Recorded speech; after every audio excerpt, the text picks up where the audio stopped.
Hello, everyone. Welcome back to the Jack and Joe Show, sponsored by BetMate. Jack, how are you doing after that heartbreaking end to Saturday's game? Yeah, it was probably the least heartbreaking last minute winner that we've conceded that I've ever experienced.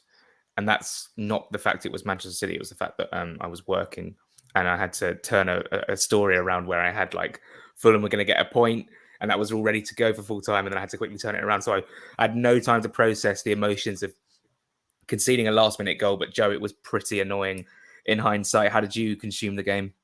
I consumed it on a stream, and a little a little pop up came up asking me to log in to the website I was using for the stream, and I was going to refresh the page, and this is on about 92nd, 93rd minute. Oh no. And for that few seconds, all I can hear is the commentary. And I hear the Man City fans appealing for something. And then all I hear is, and it's a penalty. And by the time I got the stream back working, it was 2-1 to Man City. And it was a nightmare end to the game because I've seen a few discussions on, oh, maybe we should have been a bit more positive with 10 men, this and that. And I think it's a little bit unfair. I think we could have been better on the ball, but let's look at it in perspective. We're still playing Manchester City. Their 10 players are better than our 11. And we were getting battered in terms of possession, maybe less so in terms of actually chances created, but in terms of the dominance on the pitch, it was all coming from them. But they weren't creating many clear-cut chances, and I really thought we were going to see it out. I only started believing we were going to get away with a draw after Haaland's goal was disallowed. It's a game where I feel like we don't need to talk too much about the individual moments in terms of Man City's opening goal. Maybe there should have been a bit more pressure in midfield. Goes through to Alvarez, who basically just hit it in Aguero fashion, just hard and up into the roof of the net off the crossbar. We get our penalty, Jack. And the first thing I'll ask you, and I think I know the answer, is was it a penalty and was it a red card? Yeah, it definitely was. Yeah. You look at the Trent one on Sunday, and who was it that? Trent on Cess. And I don't think the push. The difference between those two incidents was the fact that Cancelo goes in with intent and no intention, to play the ball whatsoever. It's not really a shoulder barge because it's quite aggressive. A shoulder barge is shoulder to shoulder, right? Yeah. But this wasn't shoulder to shoulder. It was more shoulder to back. I don't really know. Yeah. I haven't seen it enough, really. But it was aggressive and it was a one-on-one situation. And when the ref gave a penalty, I was thinking, well, surely this is going to be a red as well. And it was. And to be fair, when you go 1-0 down to Man City in the 16th minute, you're thinking this is going to be a long afternoon. And the whole dynamic of the game just changed completely, but not in the way in which we would have wanted, not in the way in which we were going to be like, we're now going to take the ascendancy and take the game to City. It was more of a case of, like you said, City with 10 men is harder than most Premier League or worldwide teams you'll play ever. Especially with the likes of Kevin De Bruyne, who had one of the best games I think I've ever seen, despite him doing whatever he did. We'll come on to it, but and then Pereira. I like this. Pereira's penalty, no nonsense. Mitrovic, I would have felt more nervous about, but great penalty, and definitely red card. And how did you feel at that point? Well, it was a really weird feeling because after Man City scored the first one, I had the sort of resigned feeling that everyone does when they go to Man City, of damage limitation. Can we get away with here with something respectable? Because it was an early goal, and that penalty being given, it didn't change my view on it. But when the red card comes out, then my mindset changed, and I was thinking, this levels it up slightly in terms of the playing field. We need every advantage we can get going up against a team like this. And for the rest of the half, I thought we did well, and we continued that in the second half. Pretty uninspiring going forward, even when we had the chances, it must be said. I know we're playing Man City, but we have to criticise where we should criticise, and that we definitely could have offered a bit more. There was only really the Wilson chance that he sort of skewed wide just before he got subbed off. And the offside goal happens, after Haaland and Foden come on, which obviously gave a big boost to everyone in the stadium and on the pitch for Man City. And for my FPL team. And your FPL team, sadly, it must be said. Yeah. And then there's a bit of a gap where after that 76-minute mark, when that goal was disallowed, and the 90th minute, nothing really happened at either end. And I really thought that we just managed to see it out with our game management that's been pretty good this season. And now, Jack, I want to talk to you about the penalty for Man City, because this is what happened next. So the ball comes out to the left-hand side. It's crossed in by, I believe, Bernardo Silva, I want to say. Robinson heads it away. He doesn't get quite a great connection on it. But it's out of the danger zone. There's no direct danger. De Bruyne turns inside the box and Robinson does catch him. I'm not going to dispute that there is contact and it was a little bit silly from Robinson. My perspective on this, before you give yours, is that if this wasn't given by the referee, Darren England, I don't think VAR would overturn it and give a penalty. However, because he's given it, and this is stupid, this is how football works, and there is contact, I don't think it can count as a clear and obvious error, despite De Bruyne essentially diving, because there is contact. And the reason that I think this is because Willian's last week against Everton, it was a bit soft. There was contact and Willian went down very easily. VAR has a look at it and doesn't give it. Because the on-field decision is because the on-field decision was no penalty. And Yeah. I think this would have been the same, despite being the last minute, despite it being Man City rather than Fulham. But what was your opinion on it? Yeah, you're right. You're right in the fact that you can't. Let's say Darren England went to the VAR screen and saw it. He can't say, "Oh, there's contact," but it shouldn't be a penalty, because if, like you say, if there is contact inside the box, and De Bruyne, I don't like the way De Bruyne goes down. I think it's theatrical. No. I think it's over-egging it. He's trying to win the penalty. I get the mentality of Manchester. If you think about it, the game in the context, it's a huge game. Yeah. So you have to win to maintain top spot, albeit Arsenal won on Sunday, but they weren't to know that. And that they'll try and do anything they can to win the game. And I don't... If this was against a team like Southampton or Bournemouth or someone like that, I'd be furious at the decision. But then again, like, a lot of people have texted me saying, "Oh, this is top six bias and stuff," and I always tongue in cheek sort of always say that when we're in the Premier League. But at the same time, like, Robertson shouldn't do what he does. He comes kind of charging in quite erratically, and De Bruyne has obviously got the skill to turn away from him. From first viewing, when I was at the game, I thought penalty. I saw the contact, but the replays were quite damning in the way in which he went down, the way in which he won the penalty. Oh, it's just one of those, isn't it? You're going to go to these grounds, they're going to surround the referee and beg and plead, and because there's contact, there's not going to be overturned, which is so sad because it is a soft penalty. But this is the world we live in now. As actually, we'll get on to Scott Parker later. Actually, and obviously Haaland's penalty wasn't the greatest. If Leno would have saved that, it would have been just like Arsenal away 3-3, 12-13. Big penalty save to get us a point. And look, I'm one of Leno's biggest fans, and I think he should have saved it. Yeah. I never want to bash a keeper. I'm not going to for not saving a penalty because the odds are against them big time. But he got there, and because of that, he should have saved it. So close. So close. Any more you want to talk about City? Because it was... I think let's go on to talk about United. But the one last thing I'll say is, and this is quite crucial for this United section now, the most frustrating part, other than that last-minute penalty costing us the game, is the team news that has come out of this game because of bookings, because of injury news before game and during the game. But Jack, let's go on to talk about United because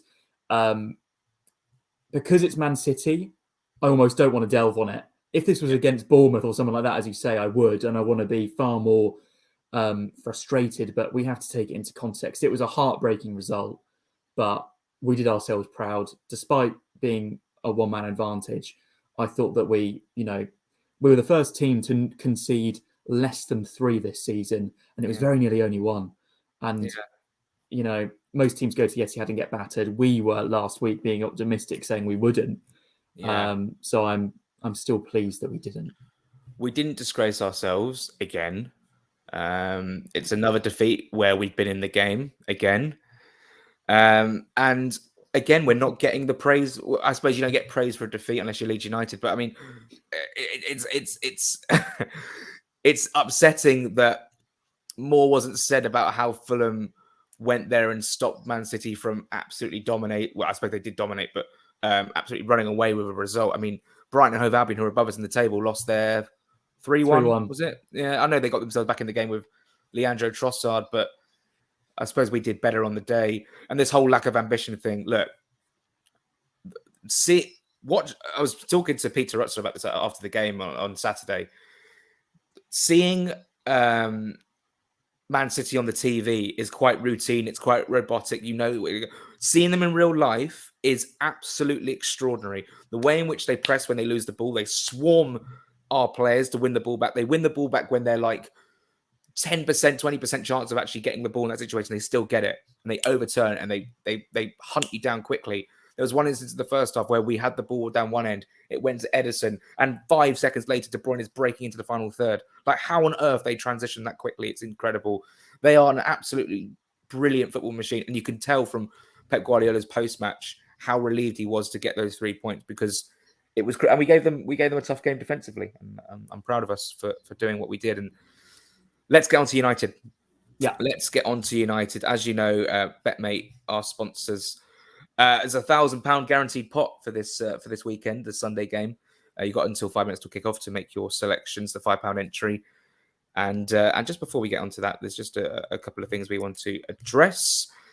And that is the fact that, of course, you know that BetMate have been supporting the channel for a few weeks now, and we've been really enjoying them being part of the channel. And I know a lot of you have as well. We have some exciting news to share that BetMate are crowdfunding.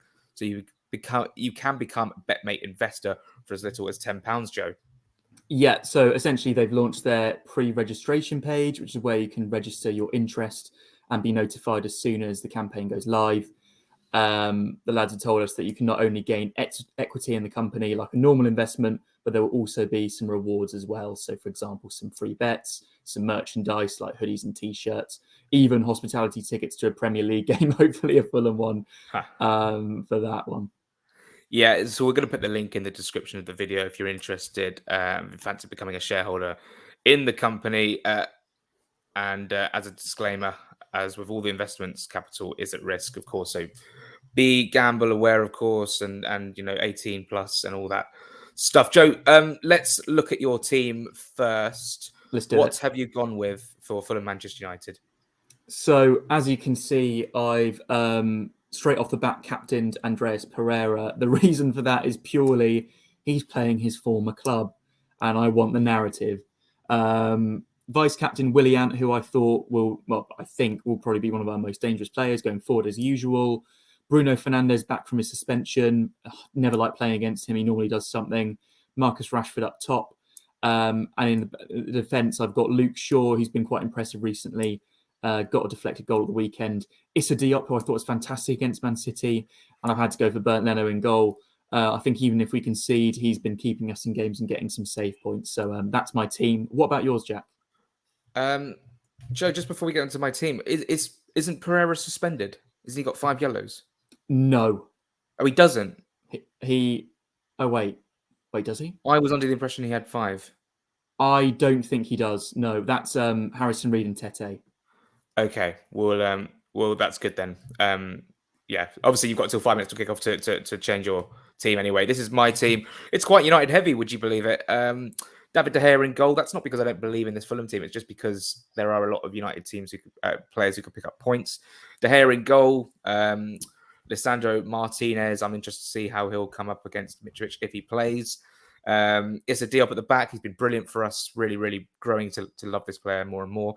João Palhinha, cannot ignore him. Captain in my team. Vice captain is one of my favourite players, which I'm really excited to see play. If he plays, that is Casemiro.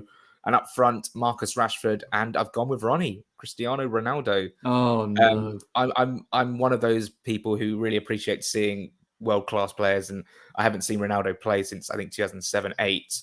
So I'm really looking forward to seeing him and obviously the Fulham team play Manchester United. What are we doing? Here we go. So yeah, Manchester United at home, the final game before the World Cup, Joe, and it feels like yesterday we were sat here talking about Liverpool at home. It's quite remarkable how we played. Will be 15 games. Obviously, the Chelsea game was postponed, but it's crazy how quickly this has gone. It's flown by and it's gone really well so far, hasn't it? I wasn't expecting to be in this position going into the Christmas break. This United game is a weird one because I think that if we had our full strength team available, which obviously we don't, I have just checked Pereira isn't suspended yet. I think he's on 3 yellows, Jack. Really? Okay. Robinson is now on 4. So that's another player that could be suspended soon.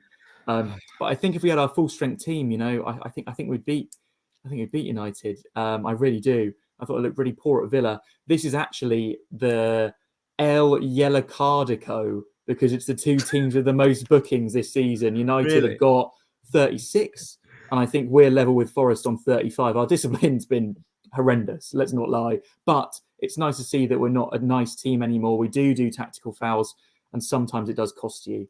The team news, Jack. So let's face it, we don't know if Mitrovic is going to be back. We're going to suggest that he won't be due to Peter Rutzler's comments before the game.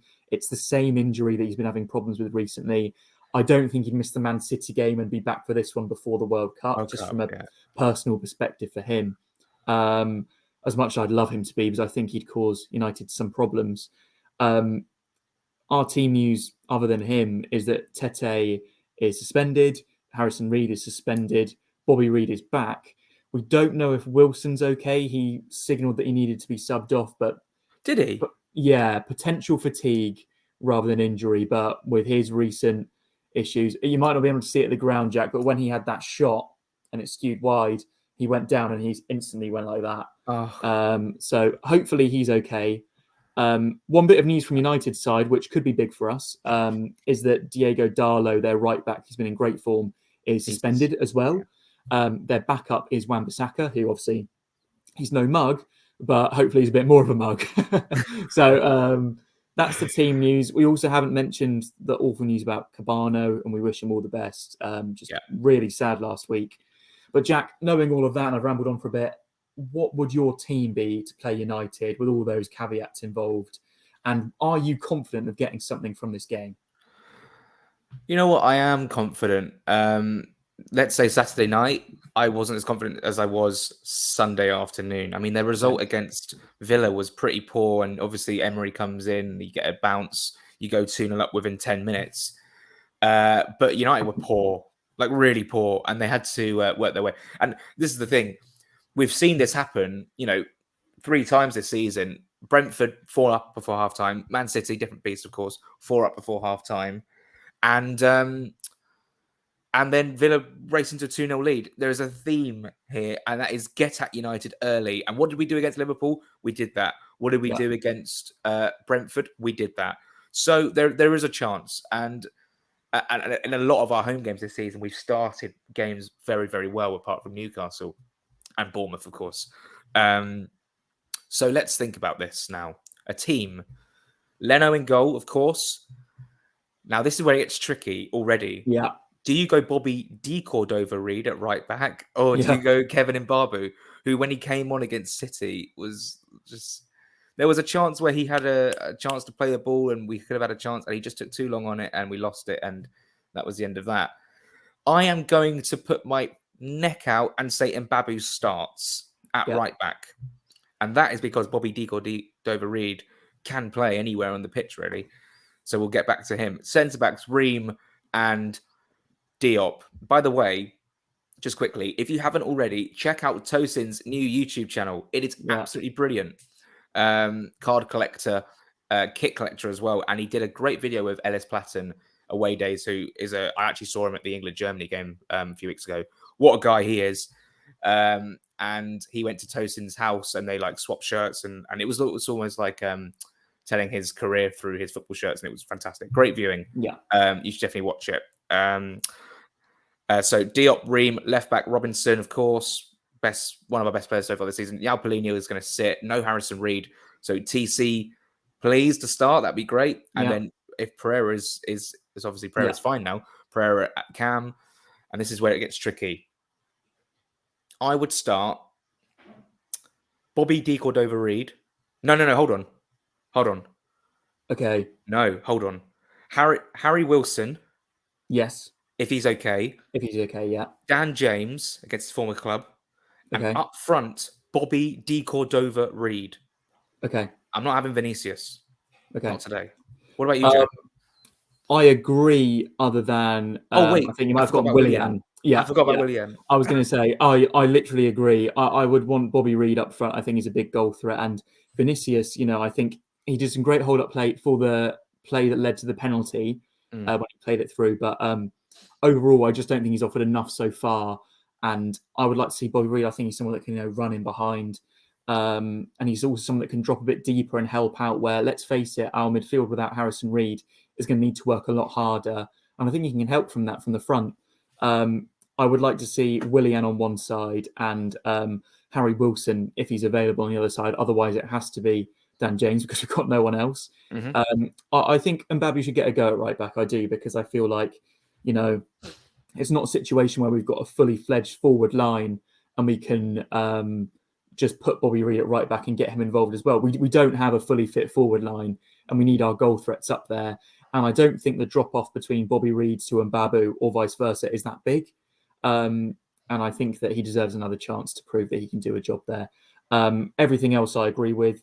TC in the midfield ahead of Chalobah or Onuma. I mean, Onuma is the one that's been on the bench recently, which would suggest that he's the closest to breaking into the team. But I would rather see TC get let's face it, quite a deserved first start in the league this season. Is there any chance at all, that we play sort of like a 6, an 8, and a 10, and in the 8 is Andreas Pereira, and in the 10, Luke Harris? I mean, it's interesting, isn't it? Because I wasn't expecting him to come on at all, and I actually don't think it was a good decision by Marco Silva to bring him on into that bloodbath of the arena of the Etihad. I feel like that was the time to bring. Let's face it, we weren't inviting more pressure. The pressure was coming either way. I think that's the time to bring on big old Shane Duffy or Tosin or even Kazawa and just bung him on the left wing and just try and see it out. But, it was good. It shows that he trusts him and it shows that he was still being positive. And it also shows that he trusts him in key moments of games. So would not surprise me at all, Jack. I don't know if this is the game for him to get his first start, but definitely not out of the question. Score prediction. It's the last game before the World Cup. It's the 4:30. Gary Neville, Martin Tyler, they'll all be there. Gary Neville will be there. Yeah, I'm sure he'll be nice and non-biased. I'm going for 1-1 in this one, actually, Jack. I think we'll get something, and I think that if we'd have had Mitrovic, Tete, and Harrison Reed available, I would be predicting a Fulham win today for sure. This could come back to bite me. We might, United are a good team; they can turn it on big time, but. I think that we can get a draw at home against these guys. I'm going to agree and say 1-1. And the goal scorers are going to be Cristiano Ronaldo at 1-0. And off the bench to equalise, Vinicius. Oh my God. That would be fantastic. And then it hits you with the... stands right in front of me. Yeah, it stands right in front of me. But yeah. And I think we're going to shoot to the Hammersmith first half. I've got a horrible feeling. Yeah. That is awful. That is awful. Not sure whether I'm working this one or in the crowd. You know why? You've got him out ahead because of the last time we played United at home when fans were there, don't you? No. You're wait. Right. Sorry. It was. Both times we played United, most recently at home, we have shot towards the Hammersmith end first half. When Lookman scored and we just didn't celebrate because we were like, I didn't celebrate. Yeah. I just didn't celebrate. And when we went to that was one where De Gea and Mitrovic had a little tussle, and I think I left before the end. It was 3-0, and Mata scored a pen, and Martial took Lamarche onto the cleaners. Or was it Lamarche? Or was it? I can't remember. It was Lamarche. I think I could take Lamarche onto the cleaners though, and I haven't really got a turn of pace, I must say. So hopefully not, because I hate shooting towards the Hammersmith end first half. I hate it. Yeah, it feels so upsetting. Next week we will talk about United. We will then talk about the state of play, because that is it. The World Cup will be upon us almost. And Joe, I guess we'll just give our World Cup predictions as well. That'd be quite fun. Yeah, for sure. Let's do it. And for anyone that's playing Fantasy World Cup, I'm sure that we can set up a league that will be coming out, and that will be fantastic. And not too long now until England's first game. There's news coming out that Ream may be called up to the USA squad, which means that when we play against USA, we'll have a left-hand side of that defence of Ream and Robinson to target the other side, lads. No, target the other side. We're not getting through there. No chance. But that'll be fun. Conflict of interests. Yeah. Joe, just finally, I think we need to spend 2, 3, 4, maybe even 5 minutes on this. Maybe even Scott 5. Parker Oh my goodness. was a pundit on Arsenal versus Chelsea, and he said all the right things. But what's his future going to be like? Is he, because he did say that he wants to get back in there as soon as possible, or sort of Martin Keown was egging him on to get back in there as soon as possible. I was thinking, I'm not sure about that one. But personally, and I don't know whether this is just emotional talk or quite harsh, I don't see him getting a top 2 tiers job, Premier League Championship, in his next job, unless a club is extremely naive. I definitely agree about the Premier League. I don't think he'll get a Premier League job again unless he gets promoted into it via a team, or he does amazingly at a lower league job, something like that. I could see him getting a Championship job. I think that there's enough teams maybe in the middle or towards the lower end that would bank on him, purely because, let's face it, he has got 2 out of 2 teams promoted. They will look at that, and also he will be desperate to get back into the game at some point. I could definitely see him taking over another London club, for example, at some point. Like his club career. Yeah, exactly. He'll go to everyone at some point. I mean, it's not out of the question, Jack, that your prediction of him taking over at Tottenham and winning the Champions League still happens, which is just funny. I can see him getting a Championship job, but yeah, he was clearly putting the feelers out on Sunday, and it must be difficult for him to see both Fulham and Bournemouth doing well. Like there's no doubt in my mind that he did want what was best for both clubs, and I didn't agree with the way he went about things, but that must really kill. And the better that we continue to do looks worse on him. So he'll be desperate to get back into management as soon as possible, and I reckon he could get a Championship job. I'd be interested if he did get a Championship job, if it wasn't one of these parachute teams like the West Brom one, Corberan obviously is taken over. But if it was someone, obviously Rossini's gone to Hull, if it was someone in mid to lower with not a Premier League ready squad, with not a promotion squad, I wonder how he would do. That would be interesting, and maybe his stock will rise if he could take maybe even Luton Town, who Nathan Jones, of course, off to maybe the Saints. That would be interesting. Yeah.